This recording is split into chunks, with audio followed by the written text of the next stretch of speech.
안녕하세요. 저는 50대 중반의 여성이에요.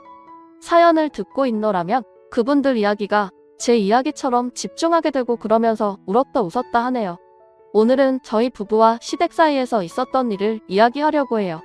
저는 평범한 중3층 가정에서 자랐어요. 부모님은 제가 원하는 건 잘 들어주시고 두 분이 하실 수 있는 선에서 다 해주셨어요. 하지만 한 가지는 꼭 짚고 넘어가셨어요. 혜정아, 엄마 아빠는 우리 혜정이 많이 사랑하니까 원하는 건 다 해주고 싶어. 하지만 우리 집 형편으로 안 되는 건 안 돼. 그런 걸 해달라고 억지 쓰면 안 돼. 그리고 대학에 들어간 다음에는 내가 독립할 수 있도록 힘을 길러야 된다. 대학 졸업한 다음에는 엄마 아빠한테 손 벌리면 안 돼. 그때는 다 큰 성인이니까. 알았지? 저는 자연스럽게 대학 후에 독립한 저를 상상하며 자랐고, 대학 졸업 후에는 회사에 들어가면서 집에 매달 일정 금액을 생활비로 냈어요. 당연히 그래야 한다고 생각했고요. 저희 부모님은 평생 성실하게 사시면서 재산을 모으셨고, 그 덕에 아주 부자는 아니어도 노후는 걱정하지 않아도 됐어요.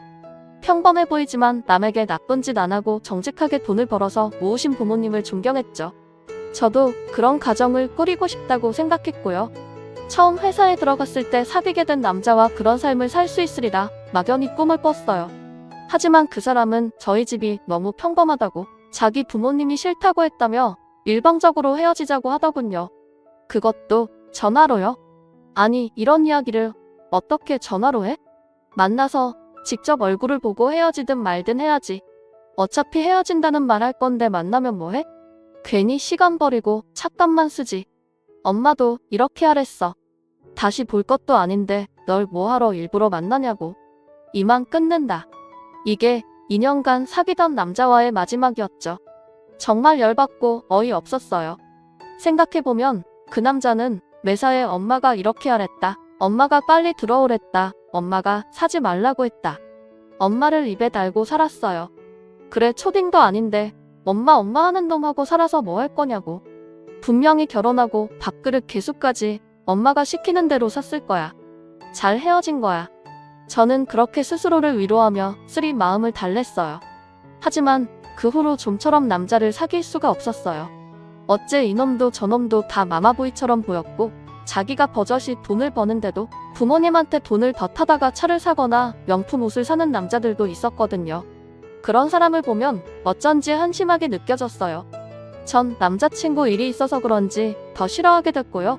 그러다가 30대 초반에 회사 동료 소개로 남편을 만나게 됐어요. 저보다 2살 많은 남편은 한심한 남자 부류가 아니었어요. 첫 만남부터 어쩐지 진중한 태도가 뭔가 있는 척하고 까불거리며 거들먹대는 남자들과는 달랐어요. 저는 남편에게 호기심이 생겨서 먼저 다음에 또 만나자고 했고, 그렇게 몇 번 더 만나보다가 사귀는 사이가 됐어요. 남편은 확실히 또래와는 다른 사람이었어요. 매사에 신중했고 남의 시간도 귀한 걸 알았고 돈을 아낄 줄도 알았어요. 한 번은 제가 통장 정리를 하다가 한숨을 쉰 적이 있었어요. 아, 진짜 맨날 아껴 쓴다고 하는데도 어디로 돈이 새는지 정말 모르겠네.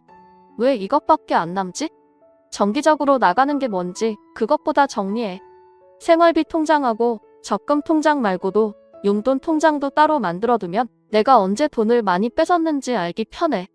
듣고 보니 그러네. 내가 월급에서 생활비만 부모님한테 드리면 다 끝난 줄 알았는데 그게 아니었어. 내가 쓰는 돈은 별로 신경을 안 썼구나.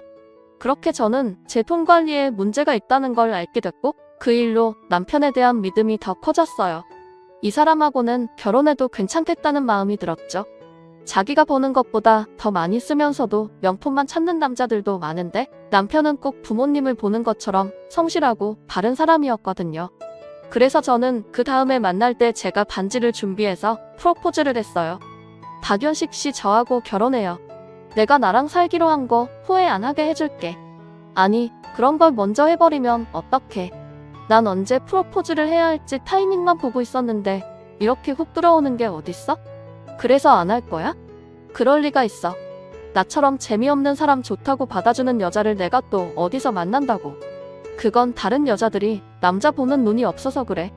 윤식 씨 충분히 재밌고 좋은 사람이야. 그렇게 결혼을 결정한 저는 남편의 집안이 경제적으로 어떤지 아무것도 몰랐어요.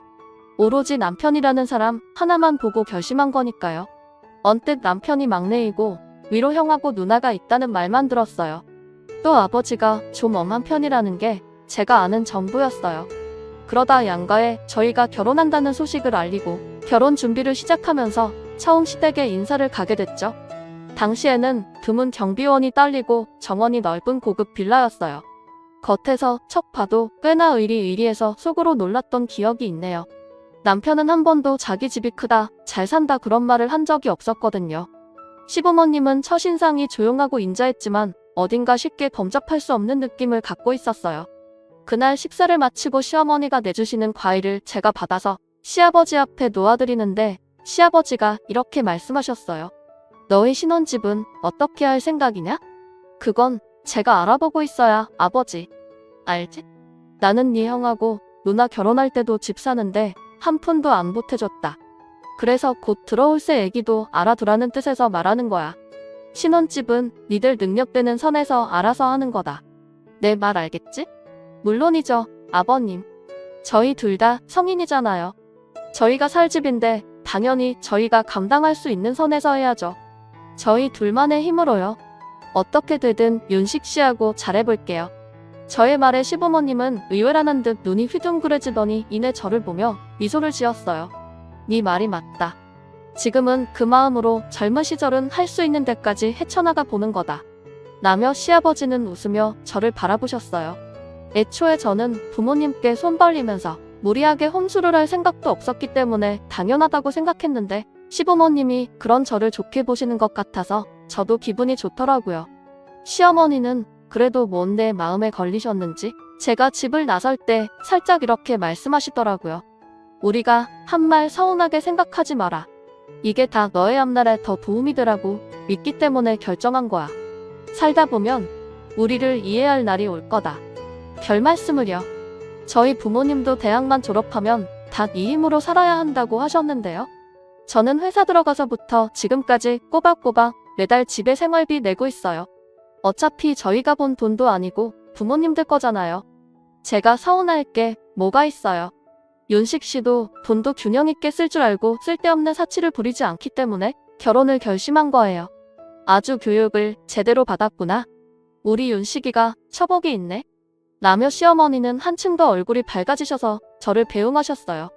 알고 보니 시아버지는 작은 식품회사를 운영하는 분이었어요.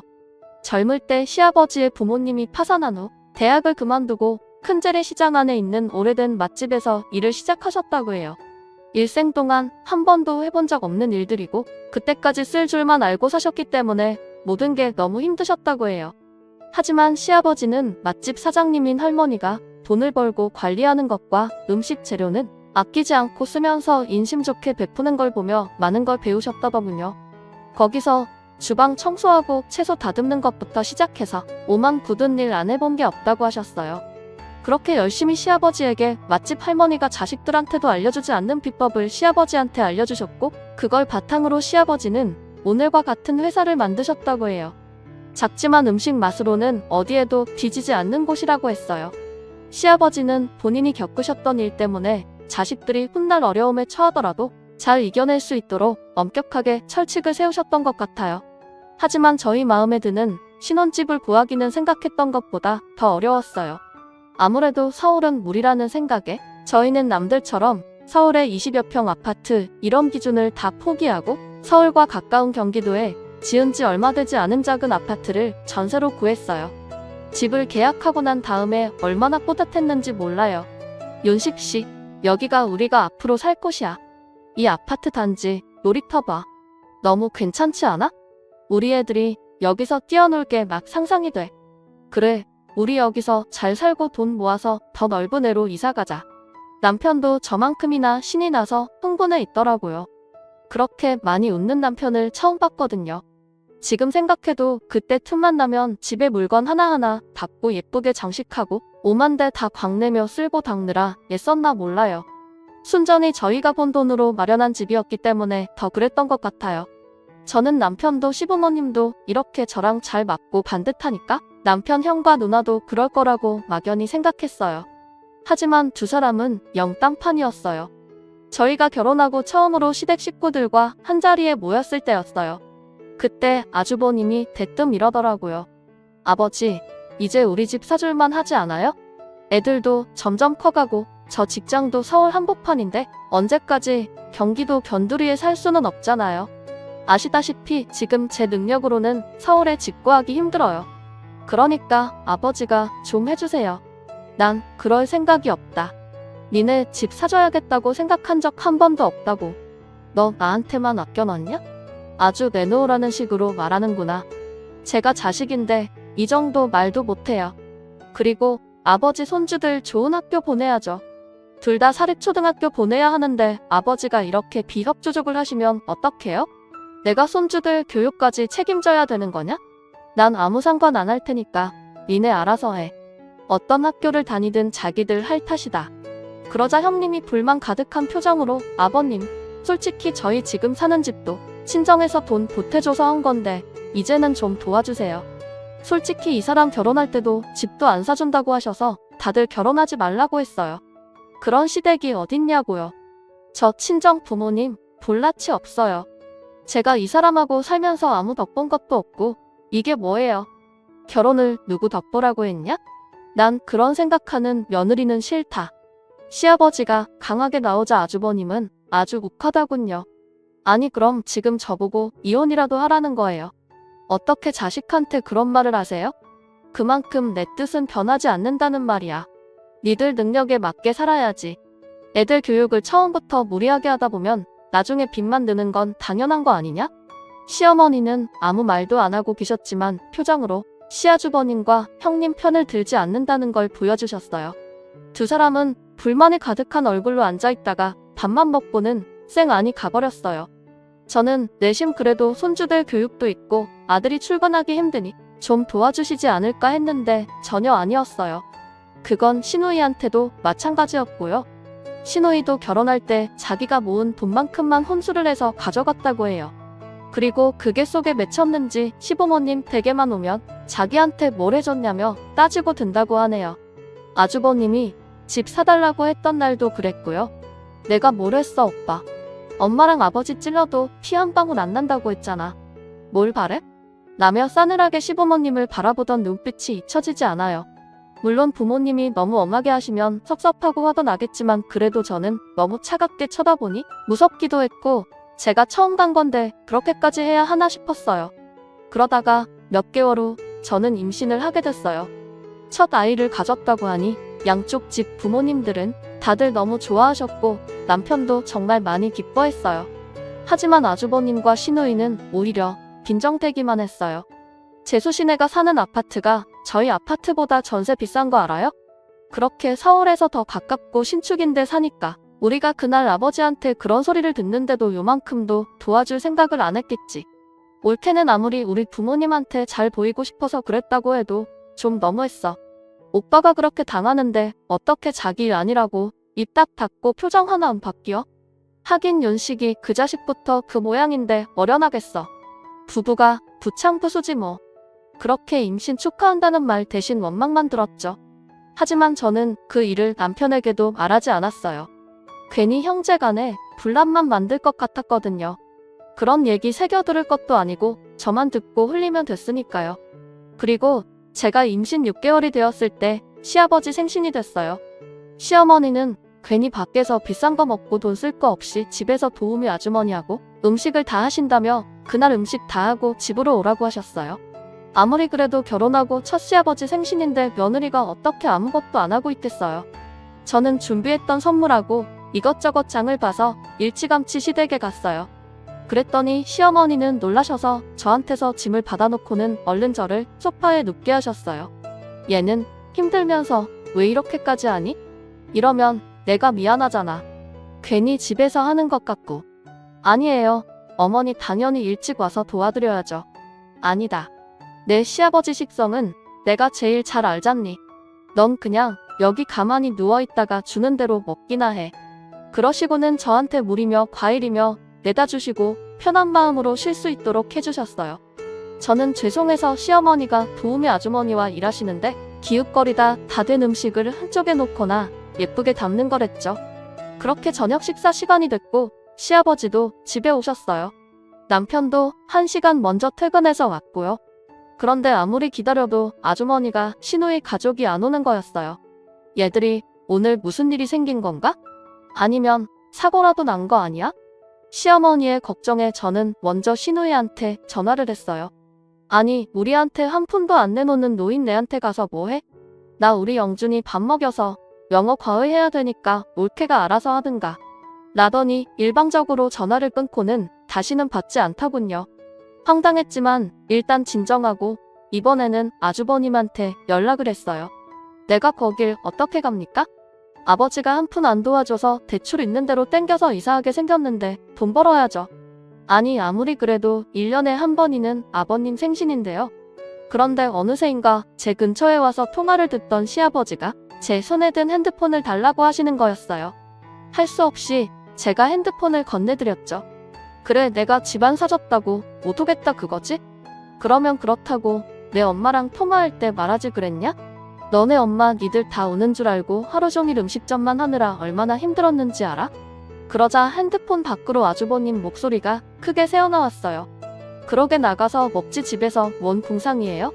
맨날 자기들이 좋아서 그렇게 살면서 왜 나한테 뭐라고 그래요? 애들 엄마 내가 우리 집 잘 산다고 해서 결혼할 때 얼마나 기대했는데요. 근데 이게 뭐예요? 신혼 때야 저희 고생 좀 해보라고 그러실 수 있어도 이제는 아니죠. 내가 얼마나 쪽팔린 줄 알아요? 그러게 우리 집이 잘 사내였잖아. 왜 안 해도 될 소리를 해? 너 현식이 내가 돈 한 푼 없었으면 나 쳐다도 안 볼 놈이야. 희영 애미도 똑같고 그래 니들 그러고 살아봐 어디. 시어머니도 시누이한테 전화를 해서 뭐라고 혼내시는 것 같았어요. 하지만 시누이하고도 감정만 상하시고 결국 두 집은 아무도 찾아오지 않았어요. 결국 제가 결혼하고 첫 번째 시아버지 생신은 그렇게 씁쓸하고 모두가 마음이 무거운 채로 지나가고 말았죠. 게다가 두 사람은 부모님한테 미안하다거나 그래도 생신 축하드린다 같은 문자도 없었어요. 시부모님은 그 일이 어지간히 속상하셨는지 나중에도 그때 일을 이야기하시곤 했어요.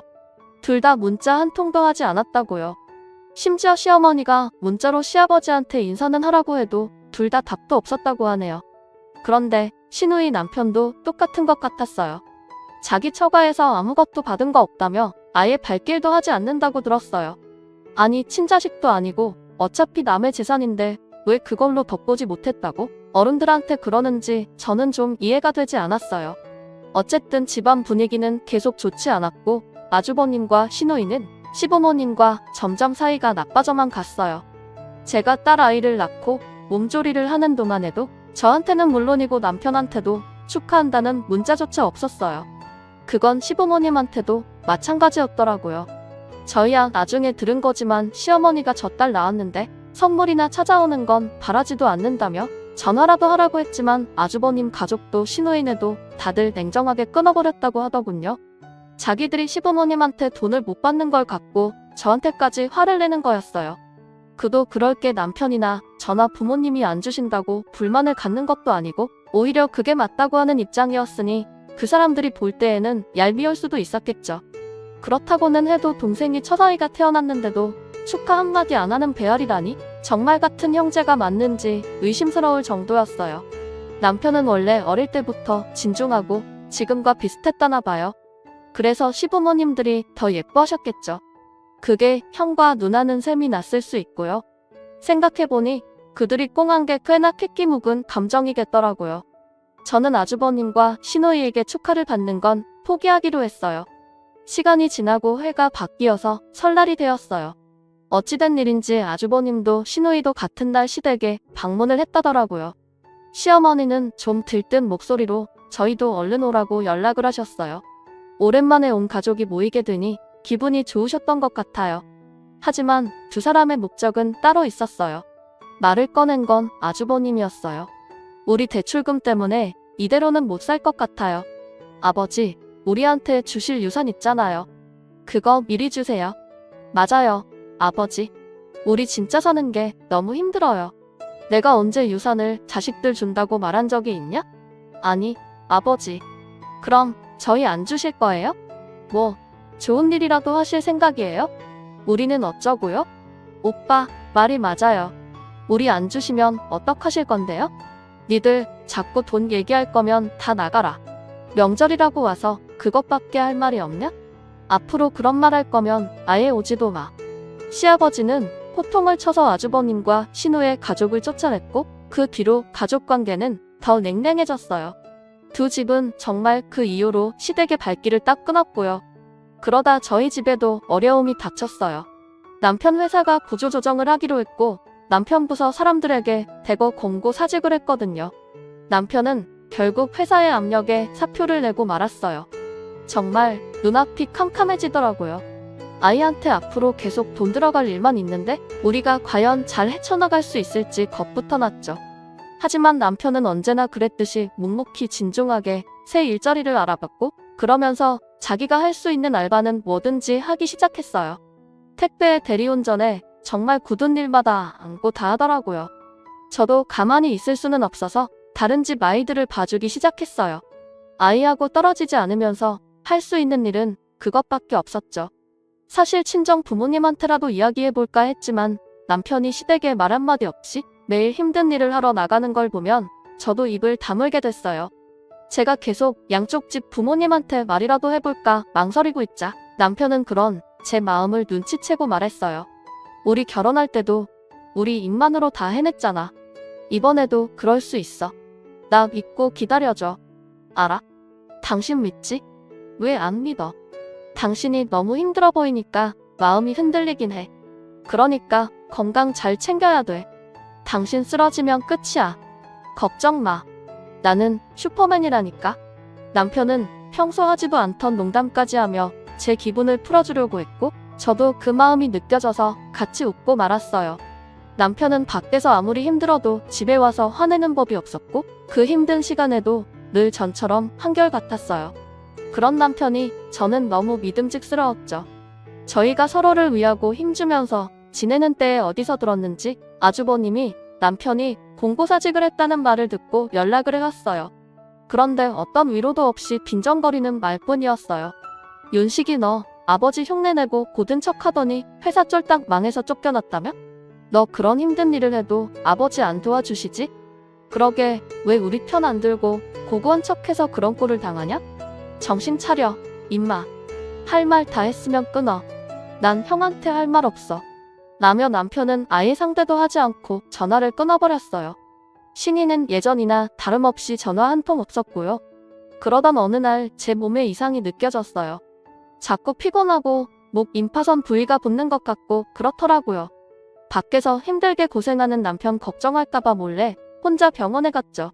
그랬더니 의사는 너무 뜻밖의 말을 하더라고요. 갑상선 종양이 있는데 선종일 가능성이 커요. 그래도 수술을 해서 조직 검사를 해보는 게 가장 좋습니다. 가능하면 빨리 수술 날짜 잡으시죠. 엎치네 덮친다고 왜 이럴 때 몸에 이상이 생긴 건지 그것도 왜 종양이 있는 건지 저는 괜히 모든 게 다 원망스럽더라고요. 혼자 감당하기에는 너무나 큰 문제였고 누구한테라도 위로를 받고 싶었어요. 그래서 결국 남편한테 털어놓고 말았죠. 너무 미안해. 내가 일만 하다 보니까 당신 아픈 것도 모르고 내가 회사만 안 잘렸어도 당신이 스트레스 안 받고 아프지도 않았을 텐데 정말 미안해. 아니야. 그런다고 다 아픈가? 아니잖아. 내가 당신 보고는 건강하라고 해놓고 내 건강은 못 챙겼어. 당신이 혼자서 처자식 먹여 살리겠다고 얼마나 노력하는지 다 알아. 나 진짜 괜찮아. 일단 수술 빨리 하고 조직 검사 해보면 된대. 그리고 수술날 남편과 함께 병원에 갔죠. 아이는 잠깐 친정엄마한테 와달라고 해서 봐주기로 하셨고요. 그렇게 떨렸는데도 남편이 옆에 있으니까 마음이 편해지더라고요. 시부모님들도 굉장히 걱정해 주셨고 수술 받고 하루 입원했는데도 두 분이 다 오셔서 위로해 주셨어요. 저는 수술 경과는 아주 좋았고 조직 검사 결과를 보기 위해 한 달 뒤에 병원에 다시 오라는 말을 들었어요. 그 무렵 시댁에서 증조부님 제사가 있었어요. 아무리 서로 안 보고 사는 아주버님과 시누이지만 전에는 제삿날에는 왔기에 이번에도 그럴 거라고 생각했어요. 시어머니는 제가 아예 부엌 근처에 얼씬도 못하게 하시고 도우미 아주머니와 둘이서 그 많은 음식을 다 하셨어요. 그런데 제사 시간이 가까이 다가오는데 아무도 오지 않더라고요. 저는 결국 전화도 잘하지 않던 형님한테 연락을 했어요. 그런데 제 전화를 받자마자 끊더니 그 다음부터는 핸드폰이 꺼져 있다는 말만 나오는 거였어요. 저는 어쩔 수 없이 아주버님한테 연락을 했어요. 아주버님은 한참이나 신호가 간 다음에야 전화를 받더니 대뜸 이러더군요. 재수씨 전화를 안 받으면 안 오나 보다 해야지 왜 이렇게 눈치도 없어요. 아주버님, 오늘 증조부님 제사인데 혹시 잊으셨어요? 저 회사에서 일하는 사람이에요. 현식이처럼 잘려서 막노동이나 하는 한가한 사람 아니라고요. 우리 집사람도 애들 보랴 문화활동하랴 바쁘다고요. 재수씨는 어디 나가지도 않잖아요. 그냥 재수씨가 옆에서 엄마 도와주세요. 듣자 하니 뭐 어디 아프다고 잘하던 놀이방도 내팽겨쳤다면서요. 아니 안 오시면 안 오신다고 하면 되지 왜 제가 아픈 것까지 걸고 넘어지세요. 아프긴 뭐 아파요. 선종이라며요. 우리도 다 들었어요. 뭐 요즘 좀 어렵죠. 그런데 수술까지 했으니 돈이 엄청 쪼들리시겠네. 우리도 많이는 못 보내고 한 3만 원 보낼 테니까 윤식이랑 둘이서 알아서 부모님이랑 제사 지내요. 아니 아주버님 그걸 지금 말이라고 하세요? 누가 3만 원 받자고 와서 제사를 드립니까? 너무 화가 나서 저도 모르게 소리를 버럭 질렀어요. 아픈 데다가 약 때문에 호르몬 문제도 있어 예민해진 상태라 평소에는 잘 넘어가던 일도 화를 내게 됐거든요. 그 말에 시부모님은 저한테 고개를 돌리셨고 대충 상황을 눈치채신 시아버지는 전화를 그냥 끊으라고 하셨어요. 시어머니는 고개를 절레절레 흔들며 부엌으로 도로 들어가셨고요. 저는 얼른 부엌에 따라 들어갔죠. 미안하다. 우리가 턱이 없어서 너희한테까지 이런 불편을 끼치는구나. 그런 게 어딨어요, 어머니? 저 괜찮아요. 그리고 많이 아픈 것도 아니니까 이 정도는 할 수 있어요. 시아버지는 그 이후 계속 아무 말씀이 없으셨어요. 저희는 가라앉은 분위기 속에서 제사를 지냈고 조용히 밥을 먹은 후 남편과 제가 뒷정리를 했어요. 시누이는 그때까지 전화도 안 받고 연락도 없었고요. 저희가 정리를 다 마치고 집에 가려는데 시아버지가 스피커폰으로 시누이한테 전화를 하더군요. 밤 12시가 넘어 전화를 하니 그제야 시누이는 전화를 받았어요. 아 진짜 왜 다 잘 시간에 전화를 해요. 너 2번 다시 내 앞에 나타나지 마. 내가 당장 죽어도 장례식장에도 오지 마. 나 회사 망해서 내 앞에 남은 거 하나 없으니까 절대 발걸음하지 마. 이 나쁜 놈들. 시아버지는 울분에 차서 마지막 말씀을 하시고는 전화를 끊으셨어요. 듣자 하니 시누이는 대학 때 미대를 다녀서 돈을 엄청 많이 썼다고 해요. 시부모님은 대학원까지 자식들이 부족함 없이 다니도록 용돈부터 모든 걸 다 챙겨주셨다는 거예요. 저는 시아버지가 대학 때부터 아예 돈을 안 주신 줄 알았는데 그것도 아니더라고요. 시누이는 원래 끈기가 없어서 이거 한다고 했다가 금방 다른 거 하고 또 관심이 시들면 다른 걸로 옮겨갔대요. 그 모든 걸 묵묵히 다 뒷받침해 주신 게 시부모님들이고요. 시누이는 안 해본 클래식 악기가 없고 심지어 무용까지 배웠다고 해요. 그런데도 결혼하고 애까지 낳아서 돈 안 준다고 저렇게 막 나가니 시부모님들도 얼마나 옥정에 무너지실지 정말 상상도 안 됐어요. 그리고 며칠 후에 시아버지께서 갑자기 저희 집에 오셨어요. 시아버지는 딸 아이를 꼭 품에 안으시고는 말씀하셨어요. 내가 고생이 많다. 막내인데도 큰아이 목숨 내가 하니 얼마나 힘드냐. 그래도 너랑 윤식이가 있어서 위로를 받는다. 저 하나도 안 힘들어요. 그리고 제 병도 별일 없을 거예요, 아버님. 윤식이 회사 그만둔 거라도 빨리 말하지 그랬냐? 그 사람도 부모님한테 손 벌리기 싫다고 어떻게든 자기가 혼자 해본다고 했고 저도 그러고 싶지 않았어요. 고집 세고 답답해 보이실 수도 있는데 여차하면 친정부모님한테라도 말하려고 했지만 그 사람이 자기가 잘 해낼 수 있다는데 믿어야죠. 그리고 진짜 믿고 있어요. 시아버지는 제가 하는 말을 묵묵히 들으시고는 고개를 끄덕이셨어요. 그리고 딸 아이한테 옷을 사주시겠다며 데리고 나가셔서 이것저것 많은 걸 사서 다시 데려오셨죠. 시아버지는 이런 식으로 저희한테 보태주시는 거라고 생각했어요. 절대 아무도 돕지 않으시겠다던 시아버지가 그렇게 해주신 게 너무 감사했어요. 그리고 며칠 후 생활비를 꺼내 쓰려고 통장 잔액을 확인하다가 저는 정말 놀라서 입을 틀어막아야 했어요. 통장에 10억이라는 돈이 들어와 있는 거였어요. 너무 놀라서 확인해보니 보낸 사람이 시아버지더라고요. 아무래도 잘못 보내신 것 같아서 당장 시댁에 전화를 드렸어요. 저는 목소리가 떨려서 헛기침을 하며 시아버지께 말씀드렸어요. 아버님, 저희 통장에 돈이 입금됐는데요. 그게 잘못 보내신 거. 아, 확인했냐? 이제야 봤구나. 그거 내가 주는 거다. 너희가 묵묵히 성실히 하는데 부모가 돼서 어떻게 가만히 있겠냐? 자식이 다시 일어서게 해줘야지. 아버님, 아버님은 원래 자식들한테 이렇게 안 하시기로 하셨잖아요. 아니에요? 얘야, 진짜 힘들면 부모가 돕는 거다. 내가 앞뒤 사정 안 가리고 무조건 돈을 안 주는 거 아니야. 너희는 받아도 돼. 내가 현식이하고 혜경이는 먹고 살만하면서 그러는 거 다 안다. 그렇게 저희는 시댁의 도움을 받게 됐어요. 내가 윤식이한테 말 잘해서 그 돈으로 뭘 처리든지 아니면 새 직장 접을 때까지 집에서 잘 좀 쉬라고 해. 매일 그렇게 힘든 일 하러 나가는지 진짜 말았으면 보약이라도 빨리 지는 건데. 맞다. 보약 말이다. 내일이면 도착할 거야. 네, 거랑 같이 지었어. 둘 다 끝까지 잘 먹고 건강해야 된다. 나는 시어머니 말씀에 저는 눈물이 왈칵 쏟아졌어요. 새벽에야 집에 들어온 남편도 한약 그릇을 받아들고 눈물을 줄줄 흘렸죠. 남편은 그 다음날 대리운전이며 택배에 음식 배달까지 전부 그만두고 시부모님 말씀대로 여러 회사에 이력서를 보내고 면접 준비하는 데에 힘을 쏟았어요. 그 주말 저와 남편은 딸을 데리고 시댁으로 갔어요.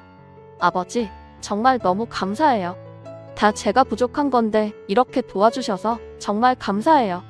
내가 그만두고 싶어서 그만둔 것도 아니잖냐? 니네가 다시 일어서면 되는 거야. 그게 갚는 거다. 네, 저 꼭 좋은 회사에 다시 들어갈게요. 그게 안 되면 아버지가 주신 돈으로 제가 할 수 있는 일을 찾아볼게요. 남편의 말에 저는 자꾸 눈물이 나왔어요. 저는 부엌에서 과일과 차를 준비하면서 시어머니께 감사하다고 했어요. 정말 감사드려요, 어머니. 이혼에 안 잊을게요. 우리 부부 이제 70이야. 그런데 벌써 유산 달라고 난리치고 그걸로 부모 생일에 제사도 안 오는 녀석들한테 돈을 주면 그게 정상이니? 지금처럼만 살아. 그게 나한테 갚는 거야. 나도 내 시아버지도 그거면 된다. 남편은 고시 끝에 시아버지가 주신 돈을 잘 분배해서 딸아이 학자금 할 것과 비상금을 통장에 두고 나머지는 조금씩 주식과 부동산에 투자를 했어요. 그러는 사이에 남편이 면접을 봤던 회사에서 경력직에 합격했다는 소식이 왔고요. 저희는 너무 기뻐서 친정에서도 저희 가족을 다 초대해서 거의 잔치를 벌였어요. 그리고 시댁에서도 같이 밥 먹자며 저희를 부르셨고요. 돌아오는 주말에 저희 가족은 시댁에 갔어요. 시부모님은 남편한테 축하한다며 꽃다발도 준비해 주셨어요. 내가 백화점 가서 제일 좋은 소고기 사왔다. 우리 예쁜 선녀 좋아하는 과일도 사오고라며 시어머니는 한박 웃음꽃이 피셔서 좋아하셨어요. 그런데 갑자기 아주버님 부부와 시노이가 찾아왔더라고요. 시아버지 얼굴에서는 웃음기가 싹 사라졌고 시어머니는 세 사람이 거실에 못 들어오게 현관 앞에 버티고 서 계셨어요. 그네 너는 아무리 천호를 해도 통화가 안 되더니 어떻게 이런 귀한 걸음을 다 했냐? 너네는 어쩐 일이고? 예이 왜 그래요 엄마? 우리 다 알고 왔어요. 윤식이네 돈 줬다면서요. 저희도 도와주세요. 솔직히 이 사람 그동안 꼬박꼬박 명절마다 시댁 오느라 힘들어서 잠깐 쉬었던 거예요. 이 사람이 그동안 했던 거 생각해보세요 엄마. 겨우 마지못해 와서 밥만 먹고 쌩하니 가버린 게 왔다고 유세하는 거냐? 그러자 형님은 시어머니 손을 잡더니 생글거리더군요. 어머님 제가 언제 어머님 생신 잃어버리고 넘어간 적 있어요. 제가 바빠서 그런 거지 선물을 꼬박꼬박 보내드리잖아요. 꼬박꼬박 먹지도 않는 종합 비타민 한 통 보낸 거? 아 생각해줘서 무척이나 고맙다. 시어머니는 가소롭다는 듯 코웃음을 치며 형님이 잡은 손을 탁 치우셨어요. 그러자 아주버님과 형님은 표정이 굳었고 서로 쳐다보며 눈치만 보더라고요. 시누이는 안 되겠는지 시어머니 어깨 너머로 거실을 들여다보며 애교 섞인 목소리로 말했어요. 아빠, 나 이제 일주일에 한 번씩 꼭꼭 울게 그러니까 지난 일은 그만 잊고 화해하자. 그러자 시아버지는 이제까지 들어본 적 없는 화가 난 목소리로 내가 뭐라고 했어? 다시는 이 집에 들어오지도 말랬지? 내 장례식 때도 오지 말랬지? 이미 늦었어. 너희는 지금 당장 안 나가면 경찰 부른다. 썩 나가지 못해. 아버지, 우리가 잘못했어요. 저희가 좀 화가 나서 그랬어요. 네, 아버님 잘못했어요. 다시는 안 그럴게요. 엄마 아빠, 나 혜경이야. 엄마 아빠 딸 혜경이. 잘못했어. 한 번만 봐줘. 그렇게 세 사람이 현관에 무릎 꿇고 싹싹 빌었지만 시부모님의 의지는 확고했어요. 결국 세 사람은 돌아가야만 했죠. 하지만 그 이후로는 세 사람이 돌아가면서 저한테 전화를 해대더군요. 특히 형님은 정말 가관이었어요. 동서, 뭐 잘 먹어? 내가 맛있는 거 사줄까? 저 잘 먹고 있어요. 저기 아버님은 어떤 음식 제일 좋아하셔? 백화점에서 파는 거면 다 괜찮으려나? 형님 결혼하신 지가 언젠데 아직도 아버님이 뭘 좋아하는지도 모르세요? 그리고 저한테 아무리 이러셔도 소용없어요. 이만 끊을게요. 그러고 저는 형님 전화를 차단해버렸어요. 정말 땀이고 낮이고 시도 때도 없이 전화를 했거든요. 자기 이익을 위해서라면 남의 사정 따위는 아랑곳하지 않는 게 너무 화가 나더라고요. 그 이후로 아주버님과 시누이는 발바닥에 불이 나도록 시댁에 와서 빌고 또 빌었어요. 시어머니는 자기 아들 딸이지만 저러는 걸 보니 쌤통이다 싶어서 속이 다 후련하다고 하시더라고요. 부모님 재산이 하늘에서 그냥 뚝 떨어진 것도 아닌데 무조건 내놓으라고만 하니 시부모님도 속이 상하셨던 것 같아요. 아무튼 그때 된통 혼이 난 아주버님과 시누이는 그 이후로 시부모님께 꼼짝 못하게 되었고 시아버지가 돌아가셨을 때도 요원에 따라서 많은 걸 받지는 못했어요. 그것 때문에 소송을 한 해 만에 두 사람이 시끄럽게 굴었지만 시어머니가 아주 비싼 변호사를 써서 다 막아내셨죠. 그때 이후 남편은 지금까지 회사 잘 다니고 있답니다. 저도 그때 수술한 종양이 다행히 악성은 아니었지만 추적이 필요하다고 해서 계속 정기적으로 검진받고 있고요. 저희는 그 뒤 딸을 또 낳았고 지금은 내 식구가 단란하고 즐겁게 잘 살고 있어요. 시어머니도 아직 건강히 잘 지내고 계시고요. 딸아이들이 할머니를 얼마나 좋아하는지 셋이서 정말 질투날 정도로 사이가 좋다니까요. 제 이야기는 여기까지예요. 긴 이야기 들어주신 분들 다들 행복하시고 특히 건강하시길 바랄게요. 건강이 정말 최고예요. 감사합니다. 오늘도 좋은 일 가득하세요.